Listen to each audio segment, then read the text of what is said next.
you done for me lately? It's Coons. What have y'all done for us lately? And if there's no answer, the only thing we owe them.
Welcome everyone to Let's Talk 2.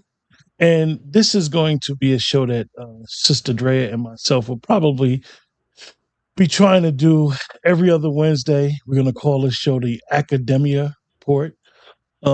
Because a lot of times in what we do in podcasting is we tend to disregard our academic achievements, having Professor Drea here.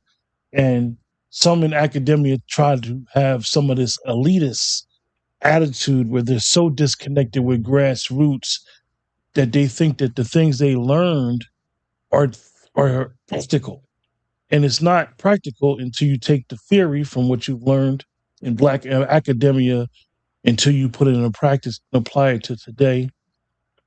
Because we understand that, when you're talking about politics, when you're talking about economic, when you talk about culture issues that are going to affect Black Americans, you have to be progressive in your thinking, progressive in your application. And we see major issue going on within our communities where, like I said, you have these educated Negroes, for a lack of better understanding, where they're detached from grassroots. They're detached. They don't even live in the communities that they say that they're representing. And this is very problematic because the community is going one way, continuously going south, and they believe that their progress and their closeness to whiteness means that it's helping the community. So, just to give some background on why we decided to do this type of show and really discuss it. I know for those in the chat, I ask that you support what we're doing by liking, sharing, and subscribing to the channel. We got some good things about to come. It's been really, really hectic and busy, but we're about to get back into schedule and back on this new year schedule and really start doing what we do. But what's up, Drea? What's up, Q? What's up, everyone? How's it going? So Verizon had you discombobulated all day, huh? Yes, Verizon had me being on that type of time like Cam Newton, eclectic, you know how that's the word of 2026 now. Yeah. It's funny because I was reaching out to people and I was calling, but I couldn't get through to them. And I'm like, hold on. Then I had got a call from somebody that had Verizon. Oh They wow. got, I couldn't hear them. Then I'm like, is it me? What's going on? And then I realized, like, no, it's a big network outage. So if you're tuning in, it was a nationwide outage with Verizon. It affected all their communication, not just Verizon, some other carriers too. And for somebody that works in logistics and understanding communications on a very micro level, we would be amazed at how many of these carriers use each other's fiber optic, use each other's services. Right. So you may have an outage that may just affect Verizon, but it will affect all the sub carriers as well, Hmm. them services. So Dre, like we last week we touched bases that we were going to have this discussion on NPR and PBS not being funded Right. anymore. And the executive order for their funding is Executive Order 14290. And before we get into that, though, we're going to talk about that and how it affects what a lot of people feel is public programming. Hmm. You know, what the acronym for PBS stands for, what the acronym for NPR stands for, and how it affects us, and understanding how when you and I'll give you my opinion and what I think, and hopefully the chat will be in tune with the conversation and want to talk about it. You know, we believe that how it affects shows like Sesame Street, Electric Company from back in the day. These type of shows were programs that a lot of us, you know, we were raised on. A lot of people taught their kids on these shows, but when in reality, where these shows are now and what's going on now and why the Trump administration pulled their funding. But before that, we had a situation last night, 5150, which is hosted by Corey Holcomb, comedian, brother out of Chicago. Anybody that ever listened to Corey Holcomb, you're not going to be in between when it comes to Corey. You're either going to like him or you're not going to like him. He speaks about a lot of current issues, and he gives his opinion about what goes on in mainstream entertainment, mainstream comedy, as well as what goes on behind the scenes. And he had a guest up there by the brother named Anton Daniels, brother out of Detroit. Anton has a very big platform as well. He's not a comedian. I think Anton, on a side note, is into real estate. Anton is an influencer. He gives an opinion, and he gives his opinion, and he has a position on a bunch of different issues. I've watched a lot of Anton shows as well as Corey shows. I think one of the things, whether I agree with somebody or I disagree with somebody, everybody has a right to their opinion and base their opinion off of facts. And, you know, as long as you're in a respectful manner, I can always agree to disagree with someone, no matter who they are. And that's one of the things that I see in this space that a lot of us don't tend to do. We tend to take sides and not understand that sometimes that's not our fight and to just let things play out. So yesterday, Anton Daniels, Corey Holcomb's 5150 show is in Los Angeles, in California. So Anton flew out there and was a guest on his show. And we're going to play, for the sake of the conversation, it got heated, got crazy, it's trending. You know, we're going to discuss it, and I hope that people in the chat will discuss it with us as well. And I'm going to give my opinion on the matter. I didn't even know about it because I didn't watch 5150 last night. Actually, I went to sleep because the show comes on rather late. So, according to fair use, we're going to play the interaction, and then it's about 6 minutes long. Then me and Dre are going to have our opinion. America I'm not to bring it down. I'm not getting into that. You dancing around it. No, and that's why I lose respect for you when you start dancing and kissing Caucasian males' ass. But I don't. Don't do that in front of me because I'm not an ass kisser of nobody. Yes, you are. You suck the dick of black people right now.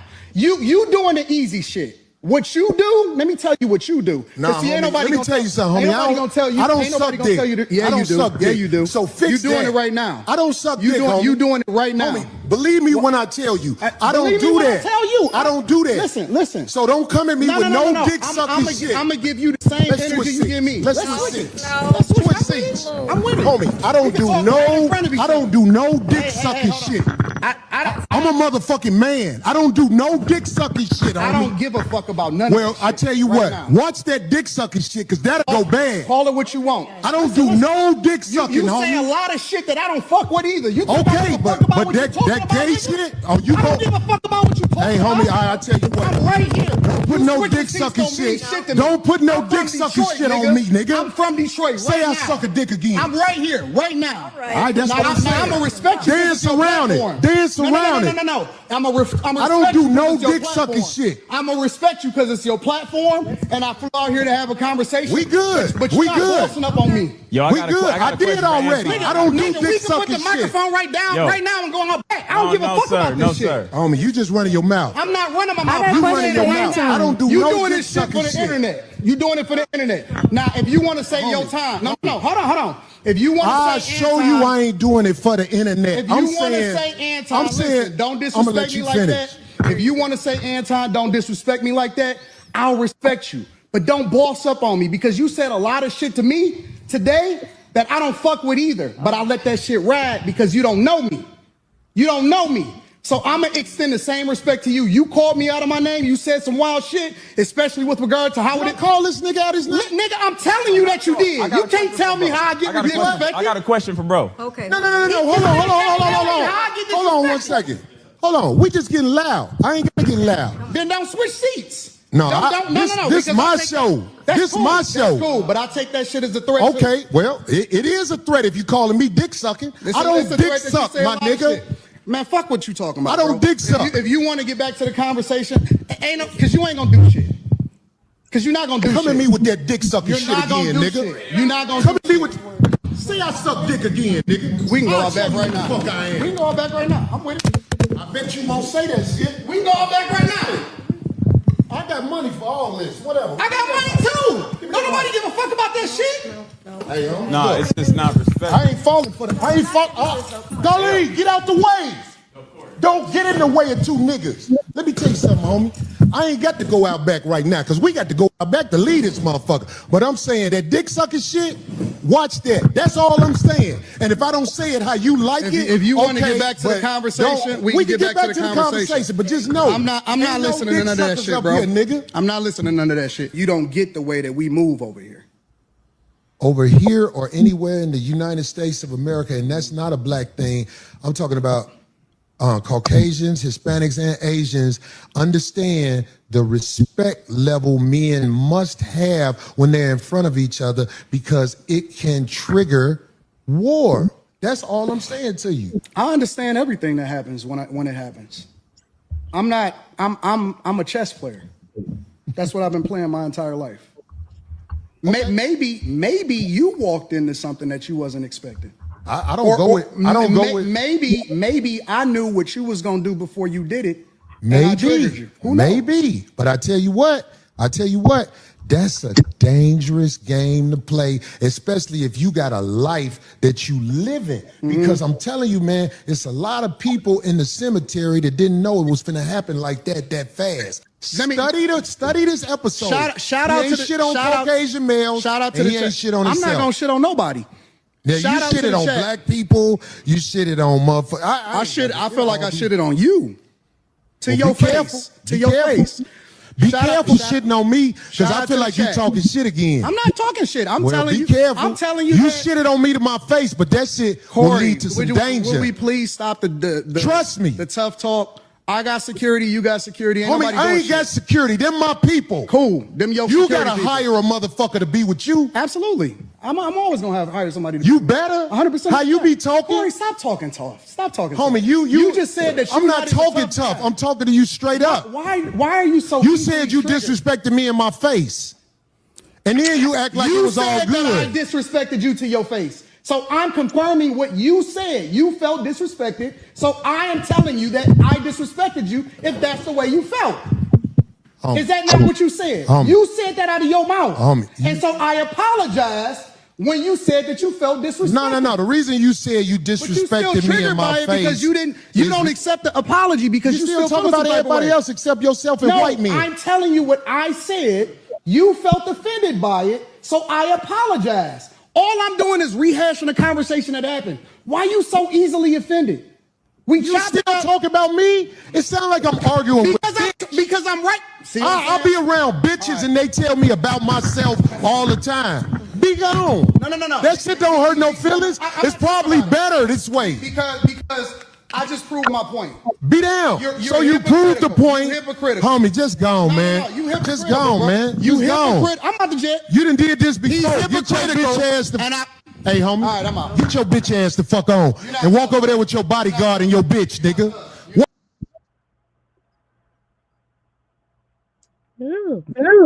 Fair use, fair use, fair use.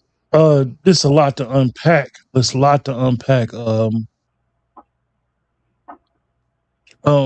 Drea, you can start. We can have a conversation. What do you think about? First of all, let me ask you. I'm quite sure you know who Anton Daniels is. You've seen his stuff. You've seen Corey's stuff. You're from the Northeast, but you live in the Southeast of the country, and I do believe that both of these brothers, because one's from Detroit and one's from Chicago, and the reason why I bring up where they're from is because we talk and address each other in different parts of this country differently.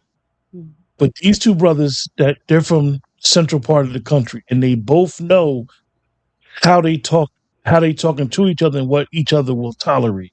So, what is your opinion about that as we discuss this interaction? So I was taking notes, and it was, I'm going to come from the social, emotional aspect of, there was no emotional regulation. Both parties got triggered, and Antoine got triggered when Corey said about you kiss Caucasian behind, right? And that struck a chord with the Anton because they probably cut his check for him. Because we all can say, oh, I don't have a boss, but we do have a boss at the end of the day. Whatever that's hosting your platform, that's your boss. And the algorithm can be your boss as well. So I felt like he got triggered by that. And it just got into this whole heated discussion of like, because I remember I watched a little bit earlier. It says, well, I don't have a boss. Because Corey kept saying, you have a boss. He's like, I don't have a boss, blah, blah, blah. And I just felt like there was no, hey, let's just have a calm conversation. It was all about ego. Who can outshout the next person? Who can be a bigger provocateur? Because to me, I think they both are provocateurs. I have I have watched both shows. I'm not a fan of neither person. Yes, what they said, both can coexist. There's some things that I can rock with, but a lot of times I don't watch them on a regular basis. But it's just once again, it's that ego of like no one wants to sit down and listen because you can't have a conversation when you both are at 10. Someone has to be the listener and someone has to also to present the facts of the opinions or the evidence of the conversation, the basis of a conversation. And I felt like no one, it was like a lot of rock throwing. And then at the end of the day, like Anton kind of wanted to be like the victim and didn't want to address like, well, Corey, why you think that I kissed white people's behind, right? So it wasn't any more leading conversations or questioning about that. Also, too, and on the East Coast, you're an East Coast guy. When someone said SMD, that is very disrespectful for us as far as culture wise on the East Coast. I used to live in Chicago. I lived in Chicago for 2 years. And so they kind of with it, and I have family in Detroit. They kind of with it, but I just think for sake of the bag for viewership, it was like, okay, let's talk this talk and let's bring it down because both of our podcasts or our blogs our brand can get pulled from the plug. So I think that's why it kind of like got de-escalated because of course cooler has prevailed. So someone has to kind of have to bow down. But once again, we see this with our community. We see this on social media that no one wants to deem weak, but that's an ego. And ego is easing God out. You easing God out of the situation because it's like, oh, no one's not going to get the best of me. And I did like what Corey said about, people, so they'll pull the trigger and that's the end. Like somebody's going to get bodied. Then next thing you want someone's t-shirt. So it's just like I think we need to, and they like probably what both 40 plus, 50 plus. Like it's time to have better conversations in our community instead of just going to level 10 all the time. But that's just me. One of the things that I noticed was he invited Anton to the show, and Anton flew out. Anton flew out there. If you know Anton's platform and what he talks about, he does call black people to the carpet on a lot of the stuff that we do. And I believe that if Corey called him I don't believe Corey treated him as a guest. It got hostile from the door. When you insinuate, and this is what I have an issue with, that a lot of people in this space, they do stuff on the internet and they say things about people where we won't say it to them in their face. We will call a person a coon, a sellout. Like, these words and what we say, if you're not going to stand on them, you got to be very careful of calling somebody that. Because if you blackity black and you be one, for somebody to ever insinuate that you're selling out the race, that's an offense. So when Corey first addressed him and said, like, you kissing white people behind, I'm quite sure from Anton's perspective, and I know he's not Native Black American. However, for the context of the conversation, he probably got offended from the door, the way Corey addressed him. And this is why he said what he said about you be sucking black people's, and then everything after that was extra. As men of certain age, we need to understand that, yes, we are in these spaces of podcasting, internet, social media, but we're lacking respect for each other. And what I mean by that is, if you're going to get there, just get there. Just get there. You don't need to talk it. You don't need to broadcast it. You don't need to do none of that extra stuff. If you're going to get there, get there. But if you're going to show somebody some type of respect as a human being, as a man, you know how to move accordingly. Men move accordingly. And when I seen it and I heard it got heated, and I seen it, I was like, because they was there. They was really, I'm glad that Corey didn't stand up. Because once Anton stood up and he basically told him to come outside, I've been in both situations. Corey would have stood up. They'd have wanted it. Somebody would have popped off. I was shocked because, like I said, if you know somebody can trigger you by what they say, that's like having Jesse Lee up on a platform. Jesse Lee Patterson, I think that's his name. You know what he's on and what type of time he's on. So if you know an individual by the platform that they have is going to trigger you, don't invite them to your platform. You have to, if you're hosting and you being in this space that, like I said, this space, this internet stuff, this podcasting stuff, it allows everybody to have a voice, everybody to have opinion, and everybody has a right to their opinion. Everybody has a right to give an assessment off of facts, what they see, speak on the issues that's going to affect their community. However, this microphone, this camera, I personally believe it comes with a responsibility. And it comes with a responsibility of conduct. And as men, we have to move accordingly. We have to move accordingly. If you choose to not move accordingly, there's places and there's ways of going there where it don't have to be broadcasted. It don't have to be all over the internet. If that's what people choose to do and choose to use those means to solve problems. I think it's kind of crazy, because the chances of them fighting and somebody suing was high. Somebody probably would have sued the other one. And it's very unfortunate because sometimes you need that type of dialogue where you and someone vehemently disagree on issues, but you need that dialogue so maybe you can get a different perspective on why y'all disagree. One of the issues that I have is that we as a Black community, we have to come to a crossroads where we don't like to be told our shit stink. We don't like to be told, the women don't like to be told, definitely by men, that they're out of pocket, and vice versa, the men. So when we call it out, you get a person that continuously call it out. Why do we feel like that person is an enemy to the Black community? because they call it out. And then vice versa. We have a lot of people that's co-signing our stuff, co-signing the Black community, being gate kept and allowing the gatekeepers to continuously doing the stuff we do. And this is what we've been talking about, like even with the Brothers with Pat Talk, and when we discuss these issues, because we don't want to be addressed. We don't want, well, why are you always talking about Black people? Why you don't talk about them? They're not my issue. Mm-hmm. My own race is my issue. This is the community that I come from. This is the people that I intermingle with. I'm part of you, so I should be talking about the ills in my community more than I should be talking about the ills in their community, because their community don't affect me. So Sister Star said Corey allowed Anton to pull him emotion. Yes. Absolutely. He definitely allowed that to happen. And Anton, if you know how he runs his platform, he's right.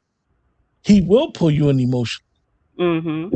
Will pull you in. And what they did last night will give them, Yes. Corey probably won't keep addressing it, but Antoine, this is content for both of their platforms for the next 2-3 weeks, where what was accomplished?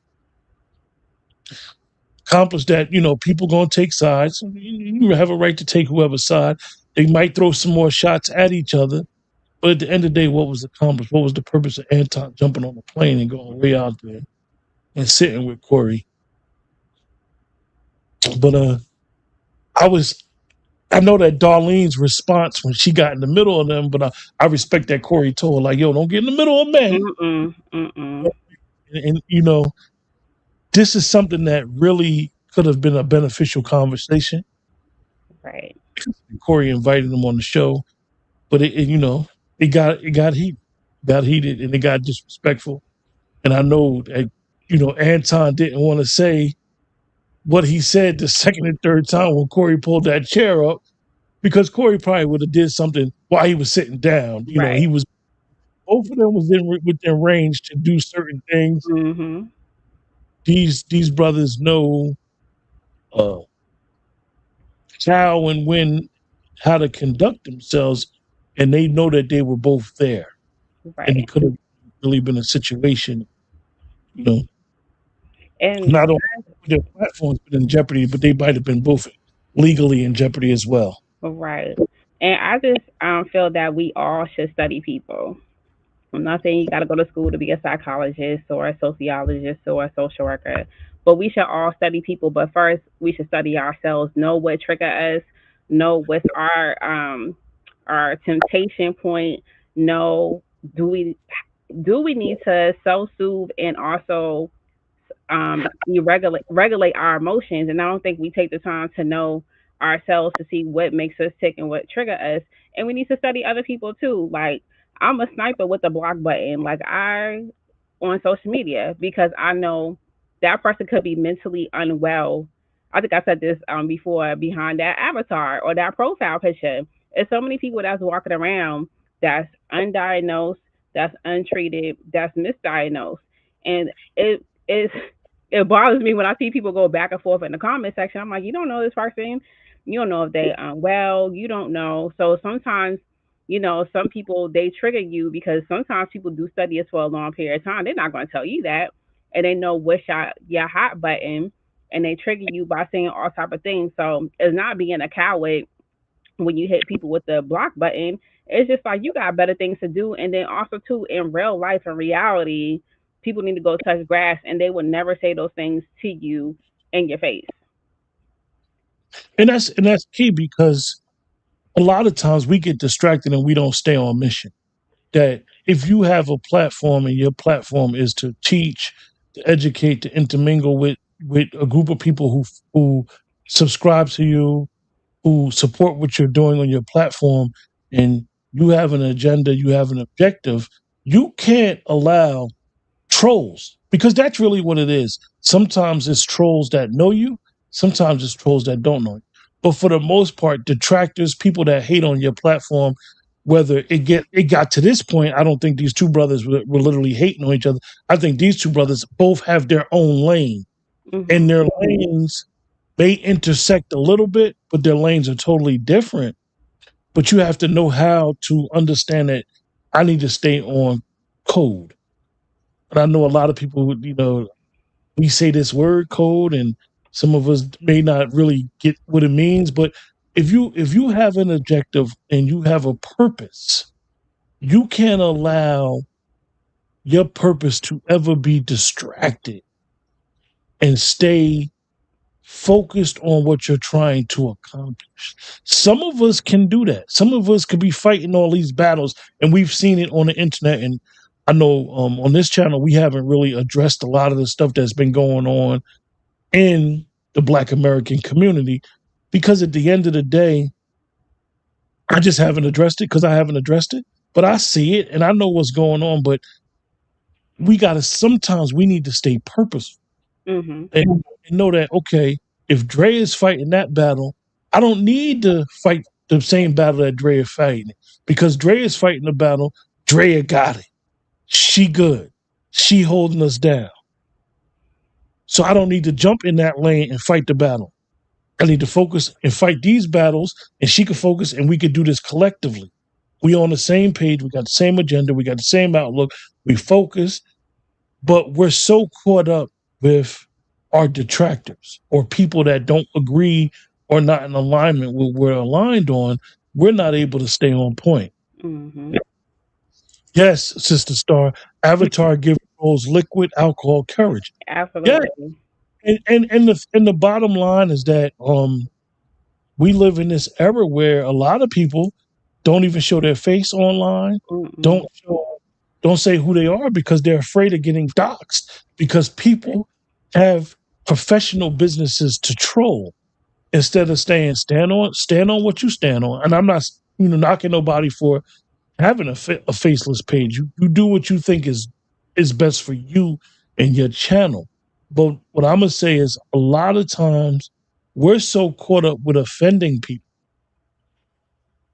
that we're not focused on what we're focused on.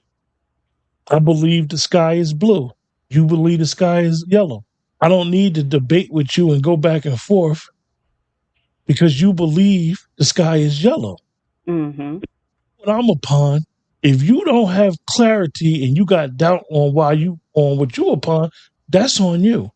And for men from that, men that come from a certain lifestyle, certain code, as they would say, you guys need to be more responsible with getting on these microphones and on this internet, because it's a dangerous game.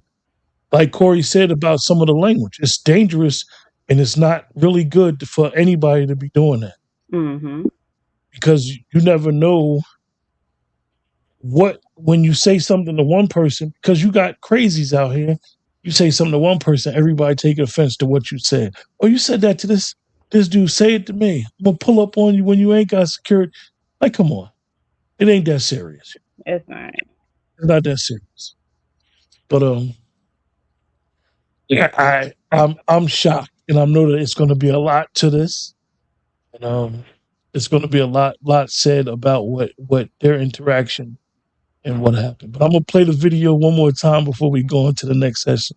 Yes, Sister Star, this is a form of trauma bonding. I'm gonna play it again one more time. Bodyguard and your bitch.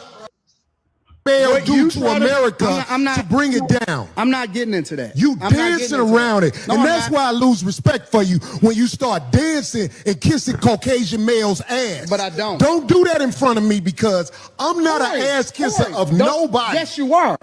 You suck the dick of black people right now. You doing the easy shit. What you do, let me tell you what you do. Nah, homie, let me tell you something, homie. Ain't nobody gonna tell you. I don't suck dick. Yeah, you do. Yeah, you do. So fix you doing that. it right now. I don't suck dick, homie. You doing it right now. Homie, believe me when I tell you. I don't do that. I tell you. I don't do that. Listen. So don't come at me with no dick sucking shit. I'm gonna give you the same energy you give me. Let's switch seats. Let's switch seats. I'm with it. Homie, I don't do no dick sucking shit. I'm a motherfucking man. I don't do no dick sucking shit. I don't give a fuck about none of Well, this I shit tell you right what. now. Watch that dick sucking shit, because that'll go bad. Call it what you want. I don't do no dick sucking, You homie. say a lot of shit that I don't fuck with either. You Okay, but that gay shit. Oh, you I don't give a fuck about what you talking Hey, about. homie, I tell you what. I'm right here. Don't put no dick sucking shit. Don't put no dick sucking shit on me, nigga. I'm from Detroit. Say right I now. suck a dick again. I'm right here, right now. All right, that's what I'm saying. I'm gonna respect you. Dance around it. Dance around it. No. I don't do no dick sucking shit. I'm gonna respect you because it's your platform, and I flew out here to have a conversation. We good. But you're not bossing up on me. Yo, We good. I did already. I don't do dick We can put sucking the shit. microphone right down, Yo. right now, and go out back. I don't give a fuck about this shit. Homie, you just running your mouth. I'm not running my mouth. You You running your mouth. I don't do You no doing dick this shit sucking for the shit. internet. You doing it for the internet. Now, if you want to say your time, no, hold on. If you want I'll to say show anti, you I ain't doing it for the internet. if you want to say anti, listen, don't disrespect me like that. If you want to say anti, don't disrespect me like that. I'll respect you, but don't boss up on me because you said a lot of shit to me today that I don't fuck with either. But I let that shit ride because you don't know me. You don't know me. So I'm going to extend the same respect to you. You called me out of my name. You said some wild shit, especially with regard to how Would call this nigga out his name? Nigga, I'm telling you that you did. You can't tell me how I get disrespected. I got a question for bro. Okay. No. Hold on. Hold on 1 second. Hold on. We just getting loud. I ain't gonna get loud. Then don't switch seats. No, No. This because my I take show. That's This cool. my show. That's cool, but I take that shit as a threat. Okay, well, it is a threat if you calling me dick sucking. I don't dick suck, my nigga. Man, fuck what you talking about. I don't dick suck. If you want to get back to the conversation, because you ain't gonna do shit. Because you're not gonna do shit. Come at me with that dick sucking You're shit not gonna again, do nigga. shit. You're not gonna Come do at me shit. with. Say I suck dick again, nigga. We can go I'll out back show you right who the now. Fuck I am. We can go out back right now. I'm with it. I bet you won't say that shit. We can go out back right now. I got money for all this. Whatever. I got money too. Don't nobody give a fuck about that shit. Hey, yo. Nah, it's just not respect. I ain't falling for that. I ain't falling. Darlene, get out the way. Don't get in the way of two niggas. Let me tell you something, homie. I ain't got to go out back right now, because we got to go out back to lead this motherfucker. But I'm saying that dick sucking shit, watch that. That's all I'm saying. And if I don't say it how you like it, if you want to okay, get back to the but conversation, we can get back to the conversation. But just know, I'm not listening to none of that shit, bro. Here, nigga. I'm not listening to none of that shit. You don't get the way that we move over here. Over here or anywhere in the United States of America, and that's not a black thing. I'm talking about Caucasians, Hispanics, and Asians understand the respect level men must have when they're in front of each other, because it can trigger war. That's all I'm saying to you. I understand everything that happens when it happens. I'm a chess player. That's what I've been playing my entire life. Okay. Maybe you walked into something that you wasn't expecting. I don't go with. Maybe I knew what you was gonna do before you did it. Maybe, maybe. But I tell you what, that's a dangerous game to play, especially if you got a life that you live in. Because I'm telling you, man, it's a lot of people in the cemetery that didn't know it was finna happen like that fast. Study this episode. Shout out to the shit on Caucasian males. Shout out to the ain't shit on I'm himself. not gonna shit on nobody. Yeah, you shitted on black people. You shitted on motherfuckers. I feel like I shitted on you. To your face. To your face.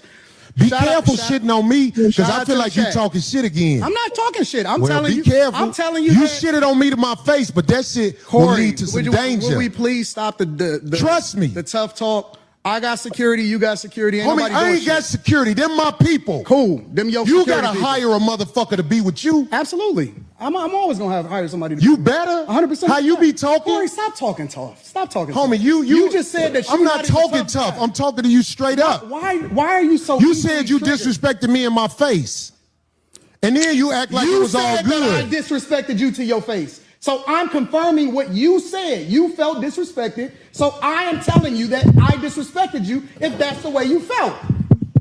Is that not what you said? You said that out of your mouth. And so I apologize when you said that you felt disrespected. No. The reason you said you disrespected me in my face because you don't accept the apology because you still talking about everybody else except yourself and white men. I'm telling you what I said. You felt offended by it, so I apologize. All I'm doing is rehashing a conversation that happened. Why are you so easily offended?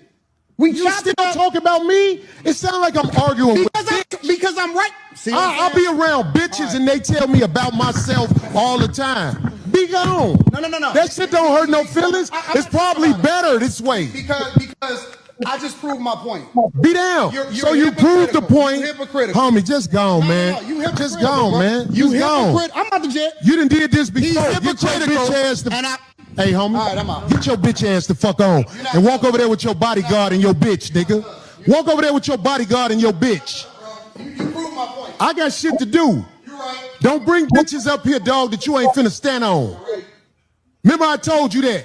If you got a bitch with you, explain the bitch. Don't ask her to be on my show, nigga. Can she be on the show? I don't know that bitch, nigga. Any more thoughts before we go on? I do got some more thoughts. Going back and listening to it, clearly they were trying to trigger each other. Yes. Like the disrespect in the words and you know. Yeah. They were trying to trigger each other, and look what Antoine said for anybody who ever played chess. He said he's a chess player, and what do chess players do? They have to be analytical, right? And you have to study the move before you make the move. That is psychology, human behavior 101. So what Corey said, he needs to study the folks he bring on his show more to see their behaviors, their attitudes, their actions, so he can control his emotions. And also, too, all it is, like Sister Star said, trauma bonding, but it was trauma dumping on us. Then people going to take the same content, trauma bond by now monetizing the trauma and disperse it to us as a consumers. And you gotta realize, man, sometimes you're the mark. A lot of people haven't come to grips with that concept that sometimes you are the mark. Sometimes a person will use you for clout. Sometimes a person will use you to steal your audience and to use your position and your standing with people as a way in a stepping stone. People use the analogy crabs in a barrel, which we all know crabs never be in the barrel. Crabs are in the wild.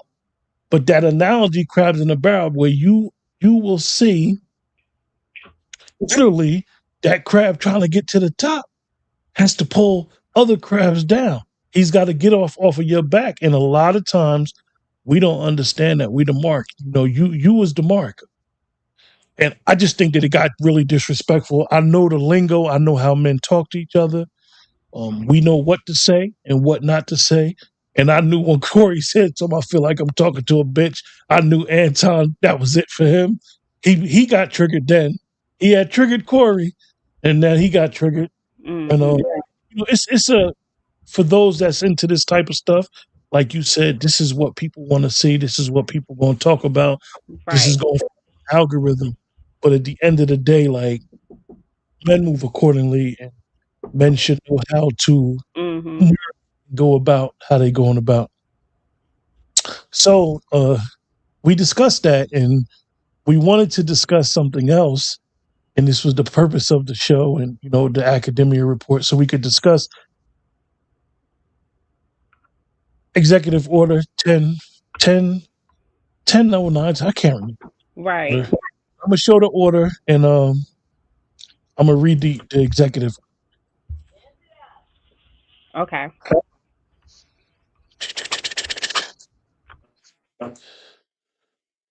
Okay, Executive Order 14-290.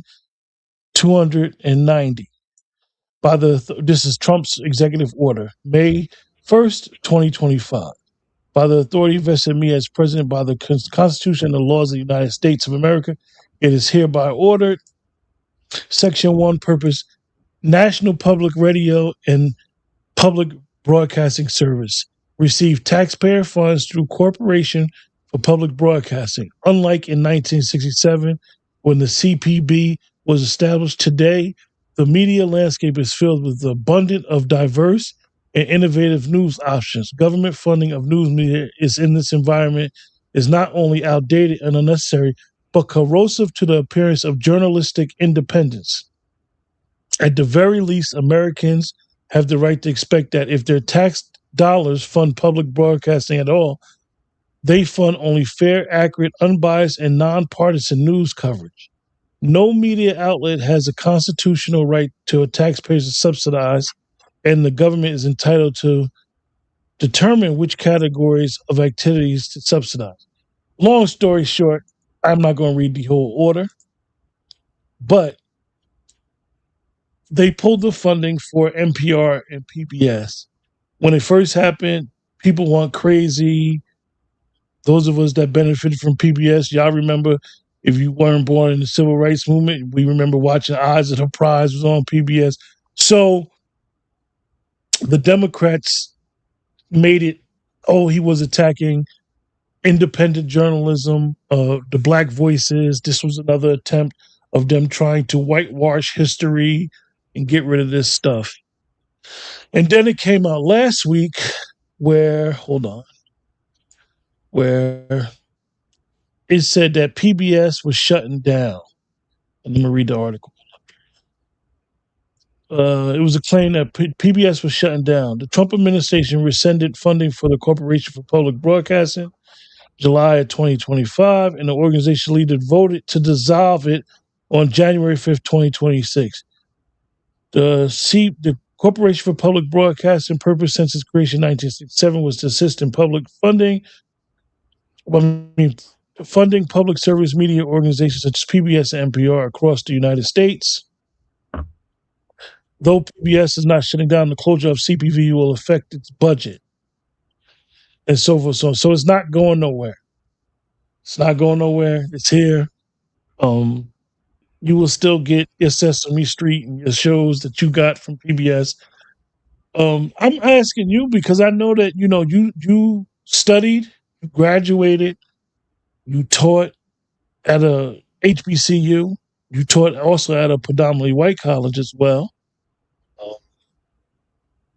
You would be, I would think, that knows the cultural vibes of our people. What is your thoughts about this? For as long as I can remember, PBS has always been answered for donations, right? Because they always have at the end of each broadcast, each show, like, hey, don't forget to, donate because this is pretty much funded through donation funded. So, and it's been state ran because each state has a PBS and an NPR. I watch PBS, especially here in Alabama, because I'm a big I love documentaries, and so I watch them, and I'm all like, why people are getting ruffled because of the funding's getting pulled. Yeah, you may not be able to watch, or they may not be able to find what is it, Tiny Desk, which was a big commercial hit for a lot of people, and I think that's the only time a lot of people really did watch or listen to NPR. But it's a NPR and also too PBS, a very big independent media. You get a lot of your media from there, whether it's locally or whether it's, like I said, a cool documentary that you didn't know much about. And I just think people have, once again, selective memory because watching towards the end, it always talk about donations. And if you are that pressed by it being taken down, then donate to it. Donate to your actual state PBS. Also, too, I looked at the correlation of PBS and NPR being shut down because people are not really into PBS and NPR. You got social media now that is taking place of, providing that independent news, whether it's people are citing their sources or not, or people just pulling things out there behind, right? Then also, too, we talking about the literacy rate is so low. People barely even read anymore. A lot of people don't even consume media like we used to. So I always look at those things as a correlation of people are not reading, people they're finding out the literacy rate is low. A lot of people are functional illiterates versus now people want things quick, fast, in a hurry through social media, whether it's if it's fact based, is it researched or not. So that's how I look at the situation with PBS and NPR. Well, I have a lot to unpack here with this. Grew up loving news. Grew up, like I said, we both grew up in the Northeast area. love Gil Noble, love the McQuarrie report. One of the issues, and I understood the executive order and what Trump administration why they were doing, because they felt as though that these organizations were left leaning and they were very biased. And for those, I don't read a lot of NPR, watch a lot of PBS. One of the things that sticks with me with understanding PBS and why I keep messing with you about Sesame Street is about 4 or 5 years ago, probably a little bit longer, is when they came out and said Bert and Ernie was gay. And that threw me for a loop. And it threw me for a loop because I never, when I watched Sesame Street, never looked at these two dudes as being gay. So this fits into what everybody says is an agenda of why do we have to talk about Bert and Ernie sexuality? What was the purpose of talking about their sexuality? And if you look at Sesame Street now and what's it geared to, it is geared towards trying to get our kids to understand genders. That was something that was unheard of when we were kids. We just were kids. You liked it. You liked it, Oscar. You liked it, Oscar. I mean, they even got, for those that don't know, they even got rid of Pepe Le Pew because Pepe Le Pew he was a flirt. All he did was run around. And Pepe Le Pew is not even written in comics anymore because of what they say is the agenda. So I understood the Trump administration saying, okay, if we're going to fund these programs need to be unbiased and not have an agenda. And it made me look at how we look at ourselves nowadays. Programming is doing exactly what it's doing. It's programming you to have an opinion, right or left. And this is his issue with universities and doing this, is that what are we teaching? What's being taught in these universities? And this is where this phrase DEI comes involved. What are we teaching in these universities where government money is being used to teach an ideology that's political in this country, right or left? Should the government continue to support and fund institutions that teach an ideology instead of independence?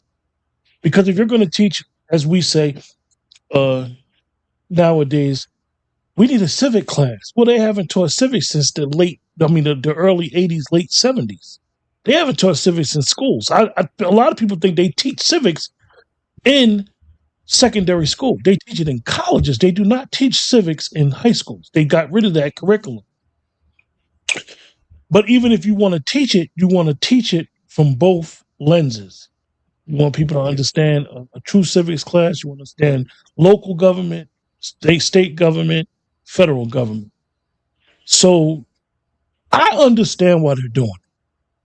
And I understand that if you want to have what we call independent media, you should survive off of donations. I consider my channel independent. I survive off of donations and myself. When you allow someone else to be your paymaster, then your content will be critiqued in the lens that they want you to be. Everybody could be compromised. Anybody has a price. And this is the danger of, like I said, the government. I see why they don't want to be involved in supporting these things that have lost their independence. So I think it's quite interesting. I think that for a long time, we have gotten to the point where we're progressive, but we lost the mark. Like I always say, Black liberation needs to get off of the Democratic Party. Black liberation is one thing. The Democratic Party is something totally different. And our liberation should not be tied with that. But that's a whole nother conversation. Exactly. And like I was saying, media is just not consumed the same way. And like you was mentioning about when you have federal funded, and this is coming from the academia lens, your curriculum has to be set a certain way in order for you to once again have the students master the curriculum, and also too to keep your accreditation, whether it's for university wide, and then you got to scale it down based off of the accreditation based off of your the major as well. Because I know, like in social work, we have to make sure we tailor our curriculum based off of the accreditation, also to what is going on in society. Because classes that I may teach now, when I was in graduate school and undergraduate school, I never took classes based off of spirituality. That was a big no-no when I was getting my training as a social worker. Now that's a big thing, is spirituality. Now, when I went to graduate school, which was at a PWI, I took a diversity class, and I thought that was funny because everyone who teaches diversity classes, are either melanated, or they are a person of color. So once again, it's based off of accreditation as well.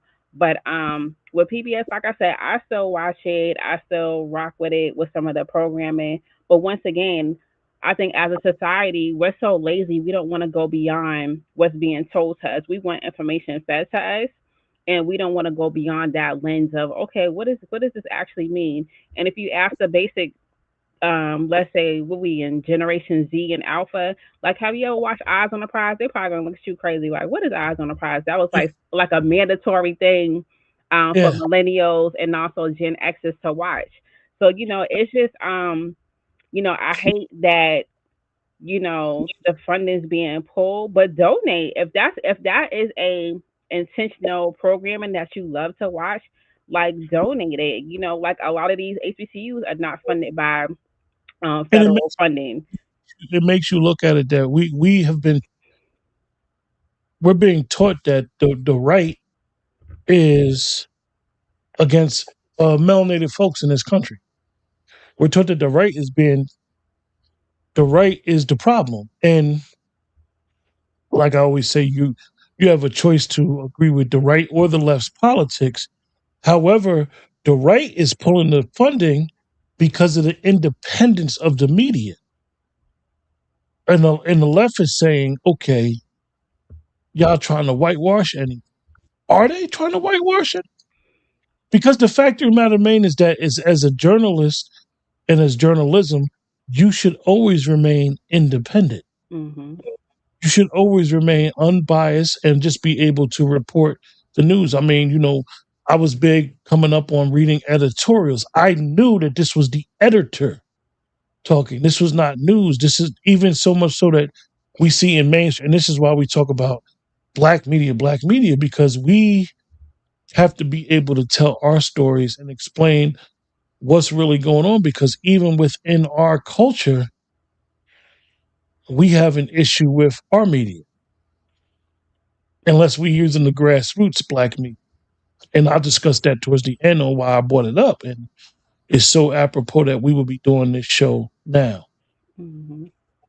But going forward, I really think that, like you said, if these type of organizations, anything, you need to donate. And this is why Chef C always says, donate to the show, sponsor the show, this, that, and third, because I think that a lot of times people don't understand that you do want to always try to remain your independence, and you want to stay as independent and as unbiased as possible. And we don't really see that in these spaces. So I could care less about PBS and NPR right about now, because one of the things, Drea, I didn't learn the history through TV. Right. One of the things that I think that gets missing nowadays is that Black Americans learned the history from tradition, Hmm. past that, family, and I do believe the influx of the diaspora has gotten us unfocused on thinking that they're going to teach this. They're not going to teach it. They're not going to teach it. And I don't want them to teach it. Some things are best kept secret. Some things are best kept. Hmm. I think that this whole perception, like I said, of the diaspora, the whole perception of getting a seat at the table. We got our own table. We don't need their ice. So create the space that was created, that was passed down tradition, and be safe in that space. And I Hmm. think we continue to try to be a part of. Yeah, we are Native American, Native Black Americans. We're Right. here. We ain't going Exactly. nowhere. You can't Exactly. deport us. We're embedded in this country. We're part of the fabric of the country. We know how to move and navigate. We don't need other forces to try to tell us how to navigate. And I think that that's one of the downsides is that you have people that get in position that don't really understand the Black American experience, and then they come over here and say, "Oh no, you literally will put us in and have us get slaughtered because you're trying to get us to do something that we already know what we dealing with and how to go about in this space and how to move about in Turtle Island." Right. And I think my biggest beef is, like you said, we should preserve our history, but go to these museums. Like I go to at least an average of 5 to 6 museums a year, and I'm learning more and more about our history from like the transatlantic slave, and beyond that. And I live in Alabama, where pretty much where civil rights started. I've been to every museum in Alabama dealing with Black history, like EJI. I've been there like 5 times, and they keep adding on. I'm like, oh, but when I go to those museums, I don't see us. It's the Mm. other folks there, and they coming out there like about to be on the stretcher. Like I didn't know Black people went through this, and I'm like, what America you live in? Because we've been going through this, and your ancestors took my ancestors through there. So it's just we don't invest in our own history. And like I said, I've been to museums. I've been to South Carolina, Charleston. I've been to Sullivan Island. I've been to the slave mart and actually seen, how our ancestors was treated. Been on Gullah tours. So, we don't even invest in our own history. So I can't see us even investing in PBS.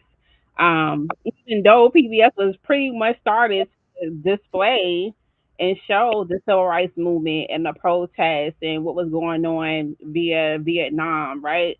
Because that was just tapping into, hey, this is what's going on with the people, locally, domestically, and internationally. And we was in the Vietnam War, we was in the civil rights, movement, and also on these campuses protesting, but people are getting away from that. They don't want to know their history. We don't even preserve our history because our elders are dying. And what they said, when the elder dies, the library dies. So, and we're not even documenting our own history or be the gatekeepers of it. If we are the gatekeepers, someone wants to cut the check and be like, oh, forget that history. I'm going, like you said, going to the table over here because it's a bag waiting for me over here. So, it's just a lot of, like you said, we could have so many different series about, independent media. And I mean, I listen to black media here out of Birmingham. And I mean, I get all my like local news when it comes to the black community, politics and stuff like that. But people don't really care about politics unless it's affecting them, directly. And you need to be tapped into what's going on locally. And of course, federally, but locally because that's where the money's getting trickled down to. And you also too, you pay taxes. You have to make a decision on whether or not what you want in your children's curriculum at school, what type of accommodations they get, what type of accommodations your neighborhood get, right? But I don't think people know that knowledge. And like you said, people don't know, haven't even taken a civics class. Last time I took a civics class, I was in high school and I was thankful that, my teacher taught it from both aspects. I was like, okay, that's dope. But how many of us go to college to major in political science or even take an elective to a political science 101? A lot of people don't. Yeah. And that's something where like I said, I wanted to save this part to the end of the show is understanding that our history was never taught on school. Understanding that most of our history, I know a lot of these colleges, definitely the HBCUs, have what we call African American studies. However, even in those African American study classes, our history is being taught in a way where a lot of concessions were made with what's being taught. We understand that during the civil rights movement in the 60s, a lot of people got docile because some concessions were made. Oh, y'all got voters' rights? Or we going to chill? And not really understanding that true oral tradition needs to continue being passed down. Yesterday, unfortunately, we had a death of an elder who was more influential in the civil rights movement than she ever got credit for. And she never got the credit she deserved because she was not platable for the NAACP. She was not she didn't have the complexion for the NAACP. Her status within the black community was not sufficient for the NAACP. And I speak about our elder who became an ancestor, Claudette Colvin, Mhm. who passed away yesterday. She was, as most people say, she was Rosa Parks before she was Rosa Parks. Mhm. This is why we need to be very authentic and truthful about our history because a lot of us did not know who Claudette Colvin was from shows like Eyes on the Prize. Mhm. Did not talk about. She did not get her flowers from the generation that she stood on. She did not get her flowers. She got her flowers probably from this present generation Right. who kept her name alive, who spoke about her, and people started doing research like, oh man, she's a star. You know, Mhm. she, she's somebody who should have gotten her acknowledgement. Right. And it's very unfortunate that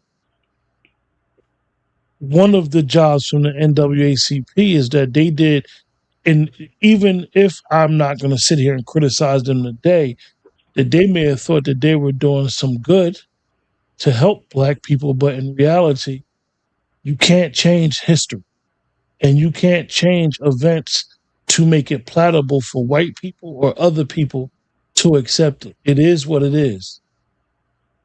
She was who she was Mhm. before Rosa Parks. She should have gotten the credit that she deserved. Mhm. Just like the great Absolutely. Absolutely. And I learned about Claudette Colvin a long time ago because once again I had to go back to graduating from, Tuskegee, spent a lot of time at Alabama State. I took some classes at Alabama State during the summertime. One of my best friends is from Montgomery, so I heard about, Claudette Colvin. And I'm thankful that EJI, um, they pay homage to her. And I was like, oh, that's dope. If you all ever come to Montgomery, definitely go to EJI. It was curated and founded by Brian Stevenson, and there's some books that was written about her, but like you said, we have our own issues with colorism, with respectability politics, because she was 15 years old and was pregnant, and darker complexion, so it's like, oh no, you're not the flavor that we looking for, so we got to stage it again. And so many people don't even know that basic history, or just even knowing the basic history about how even Alabama State, their professors even started the movement up the bus movement. So it's so much history in our backyard, but once again, we don't take the time to give our elders their flowers while they can smell them. Number one. Number two, realize like we all in this thing together, as Fannie Lou Hamer has said, and she don't even get her just due neither. Fannie Lou Hamer, and that's a whole nother topic of discussion. And that we still, once again, we don't. Back in the day, we have who celebrities from the movement. Now it's all about y'all on your own. It's more this classism thing of like, okay, we got the upper echelon over here. That's cool that you hear all these people becoming millionaires, but they're like, oh, but Jay Z, he do like underground work for civil rights and for black people. Why I gotta be underground? Because if you are loud about being a performer and selling these tickets, and you're doing all this performance selection for the Super Bowl, make that other thing loud so people can also too be part of that movement. But once again, it's all about selection. Is it really altruistic? And I think a lot of times it's not, because a lot of times when you are doing this donation to work, you get a tax write off. I'm just gonna keep it real with y'all. They get a tax write off. So back in like our parents' era and our grandparents' era, like they had community. Our community is fragmented because community. What's the end of what's the what they said the root word is unity. We don't have unity because look at the video we just watched with Corey Holcomb Anton Daniels. We always going back and forth. We always having these major public discourse and public forum instead of really coming together and really just, saving black media or even having black media. But what is black media if you have certain gatekeepers that's going to always sway to a side or two, right? Instead of really keeping it neutral and keeping it um, authentic. So that's my spill with that. That's right. So with that, we're going to conclude with our first episode of the Academia Report. We hope that this conversation could have been of some benefit. Speaking about the PBS NPR funding being pulled by the Trump administration last year, and as well as talking about Corey Holcomb and Anton Daniels situation and how people can get some benefit from that and not understanding and overstanding code and conduct and men moving accordingly, definitely in these quote unquote internet streets. Appreciate you, Sister Star. Black Laren, what's going on? And being able to decipher what's going on and having black media. So this episode, our first episode, we're going to dedicate this episode to our sister Claudette Colvin, understanding that they couldn't blackwash or whitewash her history. The information to donate is Cash App. Let's talk. L Talk 5600. L Talk 5600. L Talk 5600 is the Cash App. You can donate. That's the donate for the channel. Matter of fact, hold up. And it's on the screen with your username too. Yeah, it's on the screen as my name, but I'll just put it in the chat as well. So you could donate there. But really appreciate you guys for showing up, showing out. And like I said, this is the first episode of many that we're going to discuss. And, we may have 2 or 3 different times, maybe 4 or 5. I don't know. But like I said, this episode, our first episode of the Academia Report, is donated to our sister Claudette Colvin. She paved the way. There would not have been a Rosa Parks if it would not have been her. And like I said, she never got her flowers. This generation is probably giving her flowers more than any other generation. We need to go back and continue to read the books, talk to our elders to really get the history and to be able to say what's going to be our next move, as we would say. With that, on behalf of myself and Sister Andrea, we'll talk to you guys next time. Take care. Bye.